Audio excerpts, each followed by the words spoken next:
Estou me lembrando desse jovem padre comentando esse versículo do Evangelho. A colheita será abundante e os trabalhadores são poucos numerosos. E esse menino de 9 anos que eu era, que se perguntava, e se estava falando para você?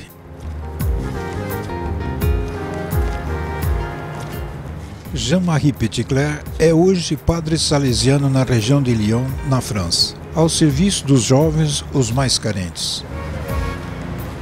Descendente de uma família de médicos, queria entrar numa carreira ao serviço do Estado e segue estudos de Politécnico.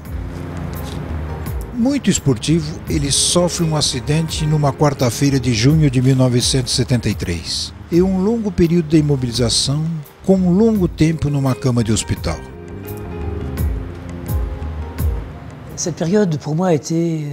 Esse período foi propício para uma releitura da minha vida. Descobri na minha cama do hospital que finalmente sentia mais prazer a ser chefe de escoteiro. Fazia escotismo quando era estudante e acabava de participar de um acampamento com jovens pré-adolescentes. Finalmente seria mais prazer a viver esses momentos de escotismo em vez de fazer grandes palestras frente a júris de personalidades. Ces temps de scoutisme plutôt qu'à faire mes grands exposés devant des jurys de personnalité. Et c'est par hasard. Enquanto estava me questionando, me lembrei desse chamado dos 9 anos. E foi por acaso que encontrei um livro sobre a vida de Dom Bosco. Via que este personagem realizava um pouco minhas inspirações. Encontrava-me em uma grande dúvida. Será que continuo na carreira política ou será que me engajo ao serviço da igreja ou ao serviço da juventude? Via que esse padre realizava a síntese. Era ao mesmo tempo padre, educador, desempenhando um papel eminente no plano político a respeito do reconhecimento das necessidades dos jovens da cidade. E nesta cama de hospital decidi de ir bater na porta dos salesianos. Foi assim que veio a ideia de viver o Evangelho segundo a maneira de João Bosco. L'Évangile à la manière de Jean Bosco.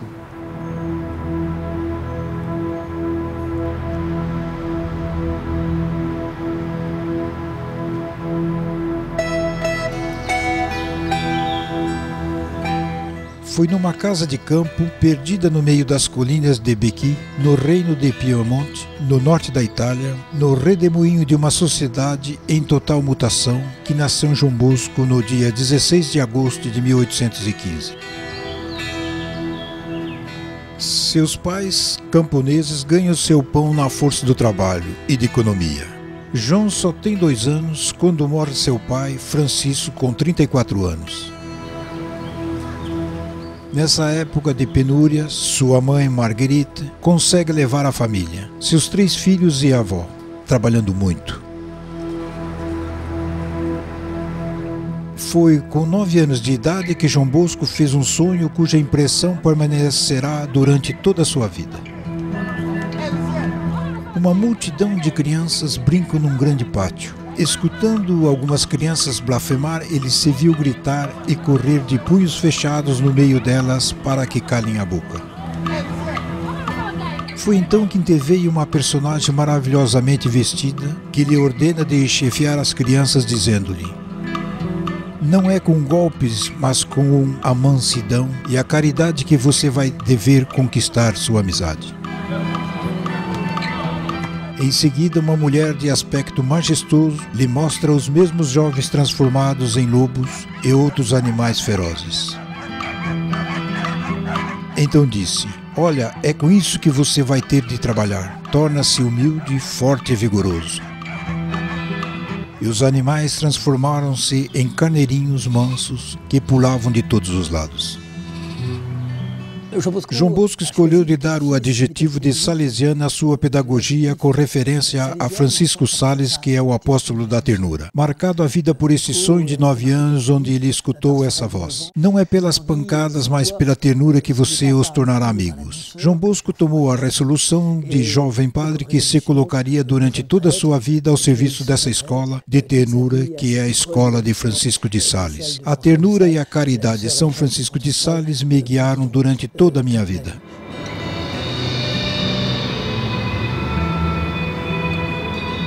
Esse sonho de 9 anos, à medida que a vida de João Bosco vai acontecendo, se torna cada vez mais concreto e atual. Ordenado padre em 1841 em Torino, recebe então a proposta de ir para uma paróquia rural das mais tranquilas. Mas ele escolhe de ficar andando nas calçadas duras e frias de Torino, pois para os pobres a vida é difícil na capital do Piemonte. Cansados da miséria do campo, atraídos pelas luzes de uma nova industrialização, encontram-se presos na armadilha de um mundo brutal que explora e maltrata o operário, utilizando as crianças como a mão de obra barata e dócil. Numerosas são as crianças que só têm como solução a rua ou a cadeia. Como é possível viver lá dentro? Mas o que você fez para se encontrar aqui? Roubei. Quando não tem trabalho e que não tem nada para comer, o que fazer? João Bosco foi um dos primeiros a mostrar que a violência dos subúrbios de Torino era o sintoma da falência do sistema educativo. O problema da violência para Dom Bosco não é um problema de crianças ou de adolescentes. Ele é primeiro um problema de acompanhamento educativo.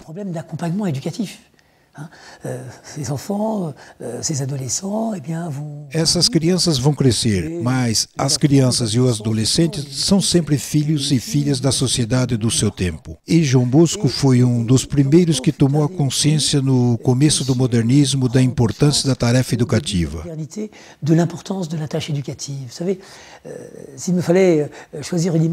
Foi lembrar a mensagem dada aos leoneses em 1883. Ele dizia com força: não demorem para cuidar dos jovens, senão eles vão demorar para cuidar de vocês.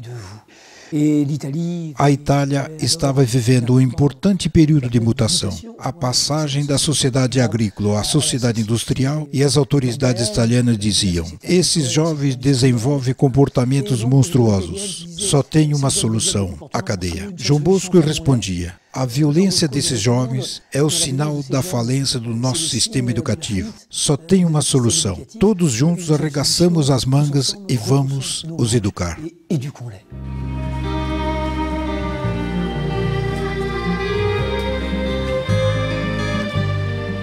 Foi o encontro com o jovem órfão Barthélemy Garrelli que deu a ocasião a Dom Bosco de realizar seu projeto em favor desses jovens. Um dia, na sacristia da igreja, São Francisco de Sales, vendo o sacristão expulsar Barthélemy, batendo nele, não sabia servir a missa. Dom Bosco tranquiliza essas crianças, convidando-a a conversar com ele. De que região é você? De Asti. Teu pai está ainda vivo? Não, morreu. E tua mãe? Morreu também. Que idade tem você? 16 anos. Você sabe escrever? Não sei nada. Você sabe cantar? Não. Você sabe me assobiar? O gelo era quebrado. É assim que Dom Bosco lhe dá a primeira lição de catecismo.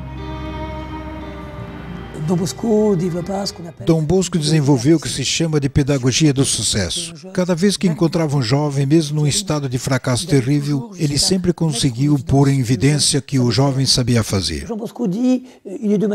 João Bosco diz que tem duas maneiras de educar uma criança. Imagine uma criança de 4 anos que vê os 2 buracos de uma tomada elétrica e ela pensa: seria interessante pôr os 2 dedos no buraco. Você pode dizer: se vejo você pôr os dedos na tomada, vai ver uma surra que vai receber. E João Bosco chama de método repressivo, levar a criança a seguir o bom caminho por medo do que aconteceria se ela se enganar. E tem outro método que consiste em dizer: você se lembra a vez onde você aproximou a mão do aquecedor? Como você sofreu? Pois bem, aqui é o lugar onde o aquecedor toma sua energia. Então, se você coloca o dedo na tomada, você vai sentir uma dor ainda bem maior. A criança vai escolher o bom caminho porque vai ter entendido que está indo no sentido do seu próprio interesse. É isso, educar em relação à lei. Educar de maneira persuasiva, fazer descobrir à criança que a lei é o que vai permitir o prazer de viver juntos. João Bosco era profundamente convicto que o jovem é dotado de razão, que ele é capaz de poder discernir onde está o seu interesse.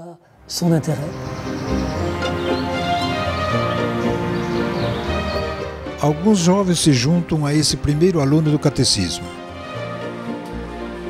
É assim que é criado, a partir de 1842, não somente um curso de catequese, mas também um recreio bem organizado. Graças aos seus talentos de animador e de comunicador, apesar dos combates com as autoridades públicas, sua obra, que ele chama de oratório, evolui. Os jogos, as orações, os cantos religiosos, os sermões, as confissões e a Eucaristias reúnem pouco a pouco, cada dia de folga, 300 a 400 crianças. Como o efetivo das crianças estão crescendo, ele instala o oratório no bairro do Valdoco. Dom Bosco dizia: é preciso deixar as crianças um pouco de liberdade para correr, fazer música e teatro. Cada vez que os jovens podem pôr palavras, sons, gestos sobre o que estão sentindo, uma violência está sendo evacuada. A maioria desses jovens estão enfermos ao nível da linguagem emocional. Tem uma grande dificuldade em colocar as palavras sobre suas emoções, e todo o trabalho do educador vai ser de desenvolver esses meios de expressões. É verdade que tem um tipo de cultura da violência no qual a única maneira para um rapaz expressar seu mal-estar sem se colocar em perigo consiste em quebrar ou agredir, porque se começar a chorar, no mesmo instante sua imagem será fragilizada. Acho que uma cultura de não violência é uma cultura de traduções das emoções.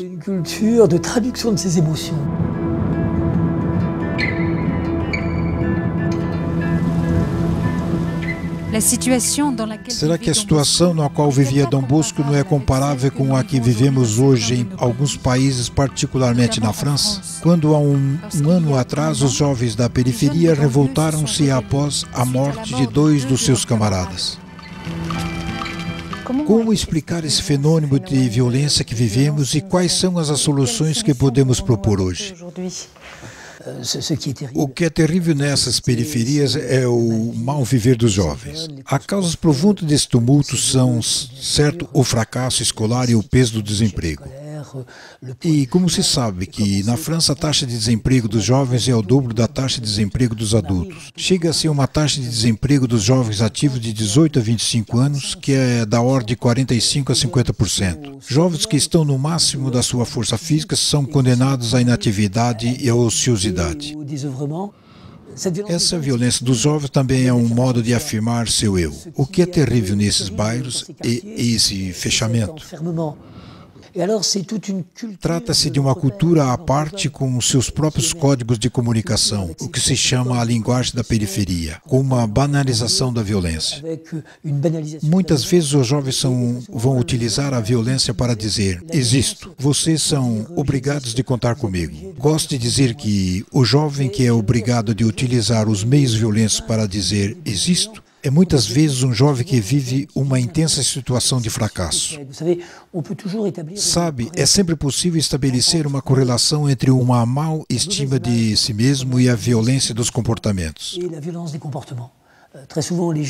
Muitas vezes os jovens, os mais violentos no seu comportamento, são jovens que sofrem de uma grande falta de estima de si mesmo. E também essa violência que se torna o modo de ação. É a única maneira para esses jovens de serem conhecidos. Como eles dizem, as mídias finalmente só se interessam para a gente quando a gente queima os carros. Quando a gente se revolta fora disso, a gente não existe. Acredito que, frente a essa violência, as respostas dadas por Dom Bosco continuam sendo totalmente penitentes. Dom Bosco reste tout à fait pertinente.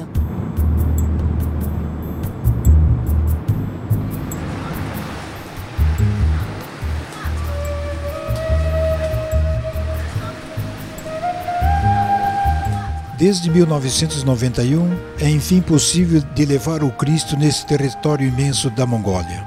Fazia 70 anos que esse país tinha fechado suas portas ao Evangelho.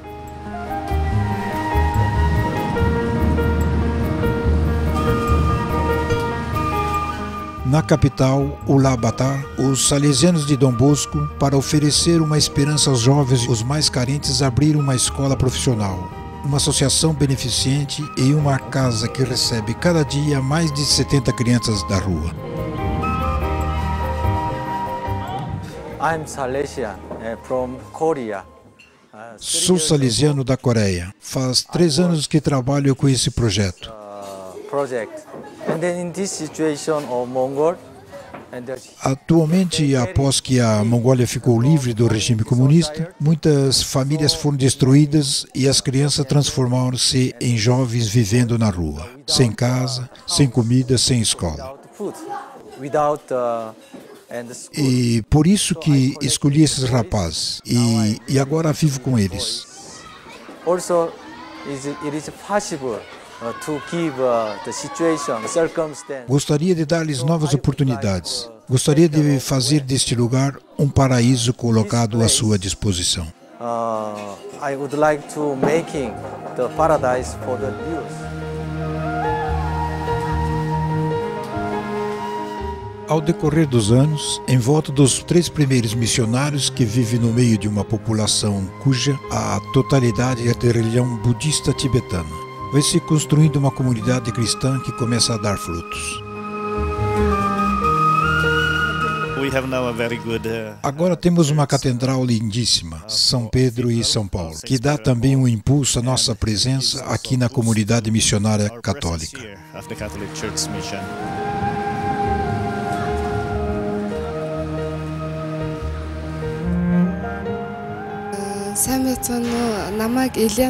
Sou uma das primeiras estudantes do Centro Dom Bosco. Meu sonho era de ser costureira e meu sonho se tornou realidade quando entrei nesta escola. Quando acabar, penso me inscrever no colégio para docentes ou para a professora do primário. Gostaria de ajudar as crianças pobres que não podem estudar nas escolas. Antigamente, minha vida era muito dura. Devia trabalhar no mercado, pois era preciso ajudar minha mãe e dar comida a meus irmãozinhos. Estou feliz de poder estudar nesta escola. Quero também ajudar os jovens como fez Dom Bosco.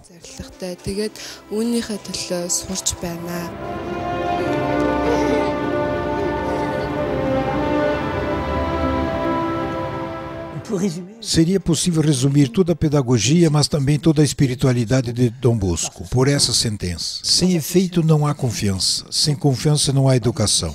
E acredito que essa mensagem continua sendo hoje muito pertinente numa sociedade que não tem mais confiança nos seus jovens. Uma sociedade que se vê que os jovens são uma ameaça é uma sociedade que está indo mal. Após os últimos tumultos da periferia, fiquei revoltado quando um deputado me diz: a juventude se tornou um problema de sociedade. Estou dizendo que triste sociedade é essa que considera a sua juventude como um problema. A juventude tem de ser sempre considerada como uma boa sorte. É a boa sorte da nossa sociedade e da nossa igreja.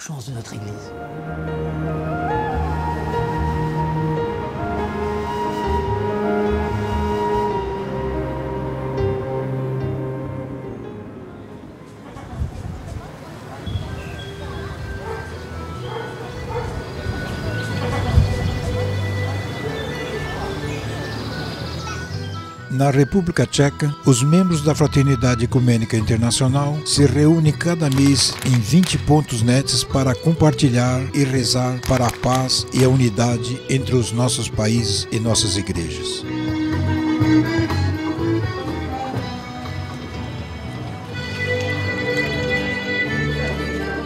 To, co je velmi hluboké v Net for God, je O que é forte no Net for God para mim é que se pode conhecer pessoas de outros países, de outros movimentos, outras realidades e assim os preconceitos e os muros que estão entre nós podem cair.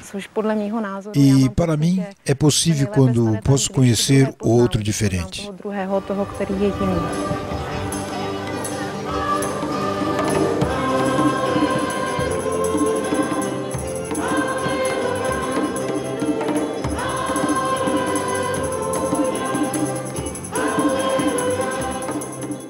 O que vocês pedem? A graça de me engajar para toda a vida na comunidade do Cheminuf, no meio da Fraternidade Ecumênica Internacional, ao serviço da Igreja.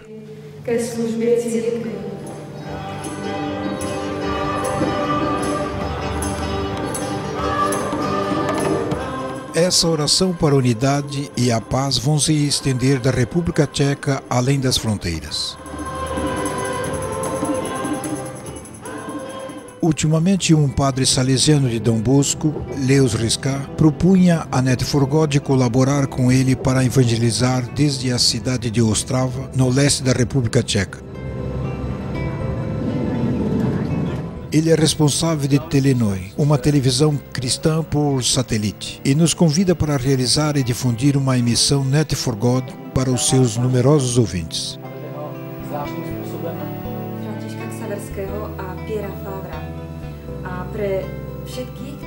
Byl jsem tím známý v semináři, že jsem fotil a různě jsem tak. Era conhecido no seminário como alguém que tirava muitas fotos, com a montagem de fotos. Um padre de teleface na Itália teve sobre mim uma grande influência. Quando o encontrei pela primeira vez, ele me perguntou: para que você recebeu a ordenação? Respondi: para celebrar os sacramentos, para proclamar a palavra de Deus. Ele me respondeu: exato, é para isso, mas é preciso que você realize que o maior lugar de pregação no mundo é a televisão. Se você se sente uma vocação para ir nesse sentido, não tenha medo, vá. Porque é verdade que a televisão é no mesmo tempo um lugar de mau espírito, mas também um lugar de pregação incrível. Ele me deu muita coragem. Então comecei a seguir os cursos na faculdade de filme e a escolher esse caminho. Tenho certeza que é importante utilizar os meios modernos para evangelizar. Acho que João Bosco vivia hoje, ele trabalharia também com as mídias.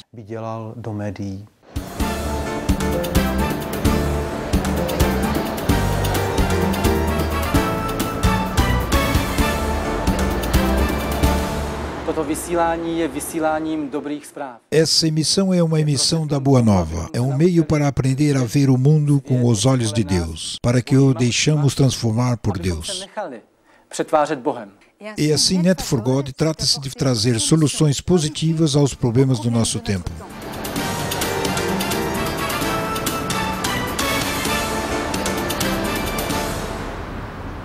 Myslím a mám osobní zkušenost ze svého života.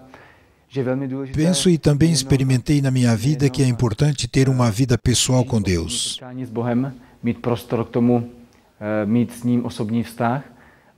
Mas também que é muito importante de encontrar na vida meios por falar de Deus, com as pessoas que nos encontramos na vida, meios para falar de Deus com as pessoas que nos são próximas. E aqui na tele vejo o quanto é essencial não ter medo, de testemunhar de Deus, de poder trazer o meu testamento frente à câmera. Acho que são coisas que devem ser divulgadas, que devem ser publicadas no mundo inteiro, utilizando os meios de comunicação, como a televisão, o rádio e a internet.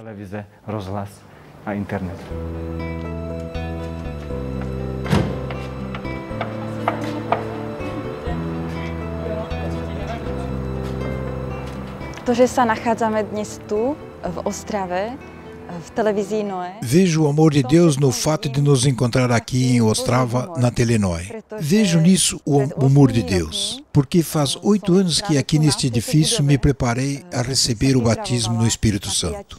Krstu v Duchu Svetom. A myslím si, že toto stretnutie Penso que esse encontro com o Espírito Santo é hoje o fundamento da minha fé. E o que me conduziu na comunidade do Chemineuf, esse caminho, essa vida com o Espírito Santo, me guia cada vez mais longe, além do que me atreveria de ir.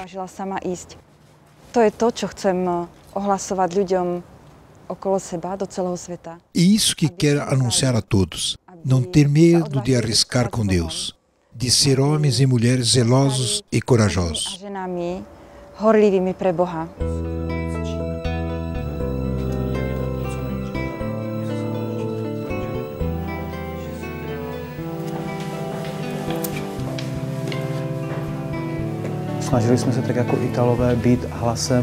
Como que se faz na Itália, queremos ser a voz das pessoas que na sociedade não podem falar, ser a voz dos pobres, dos esquecidos.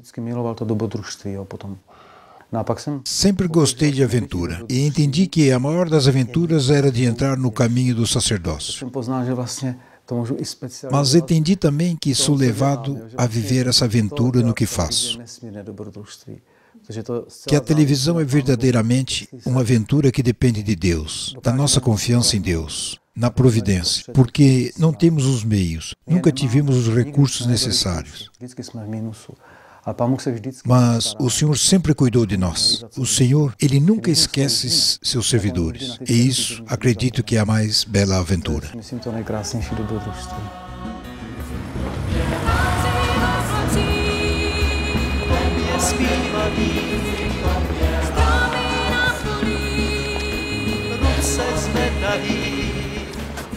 A parábola a mais maravilhosa da educação é a parábola dessa semente chamada a se tornar árvore. O reino de Deus é como um grão de mostarda. Quando é semeado na terra, é o menor de todas as sementes do mundo. Mas uma vez semeada, ela cresce e se torna maior que todas as outras plantas da horta. É a palavra que propomos para esse mês no Evangelho de Marcos, capítulo 4, versículo 31 e 32.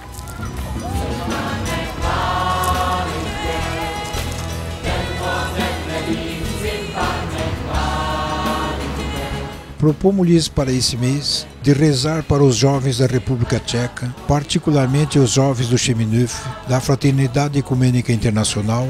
Ultimamente, 2 desses jovens, Petr, 25 anos, e Marqueta, 28 anos, voltaram para Deus no Nosso Pai após um acidente de carro.